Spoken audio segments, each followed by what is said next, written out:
ఆ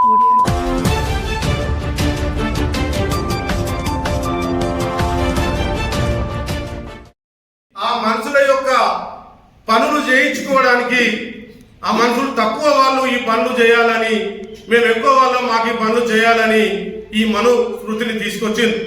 ఈ మనుస్మృతిలో తలలకెళ్ళి పుట్టినవాడు బ్రాహ్మణుడు, భుజాలకెళ్ళి పుట్టినవాడు క్షత్రియుడు, తొడలకెళ్ళి పుట్టినవాడు వైశ్యుడు, పాదాలకెళ్ళి పుట్టినవాడు శూద్రుడు అనే ఒక దుర్మార్గమైన ఆలోచన విధానాన్ని ఈ దేశంలో ఇంప్లిమెంటేషన్ చేశారు. కాబట్టి ఈరోజు ఈ గుడిలోకి ఒక సాకలి వాళ్ళు పోతే మీరు ఎంట్రీ చేయొద్దు, మీరు రావద్దు అని చెప్పేసి అనడం అనేది ఆ రోజు మనుస్మృతిలో రాసిన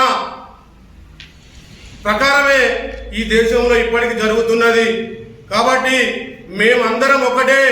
నేను మాదిగ అయినా, ఆయన మాలైనా, ఆయన బీసీ అయినా, ఆయన రెడ్డి అయినా, ఎవరైనా మనందరం కూడా ఒకటే. కాబట్టి ఈ సంఘటనలను నేను తీవ్రంగా ఖండిస్తున్నా. అయితే ఈరోజు నేను ఒకటే చెప్పదలుచుకున్నా, పాదాలకు వెళ్ళి పుట్టిన వాళ్ళు అంటే ప్రతి ఒక్కరు కూడా వస్తారు, అలా ముగ్గురు తప్ప. కాబట్టి బానిసగా తయారు చేయడానికి, వాళ్ళ పనులు చేయించుకోవడానికి, వాళ్ళను చేయడానికి సృష్టించిన వ్యవస్థ. కాబట్టి ఈ మనుస్మృతిని ఖచ్చితంగా మేము డిసెంబర్ 25వ తారీఖున ప్రతి సంవత్సరము దాన్ని మేము తగులబెడుతున్నాం. కాబట్టి ఈ కులాలు నశించాలంటే పూర్తిగా మనుస్మృతి అనేది ఈ దేశంలోకి వెళ్ళిపోవాలి, ఈ నిచ్చెన మెట్ల వ్యవస్థ వెళ్ళిపోవాలి. అప్పుడే ఈ దేశం బాగుపడుతుంది.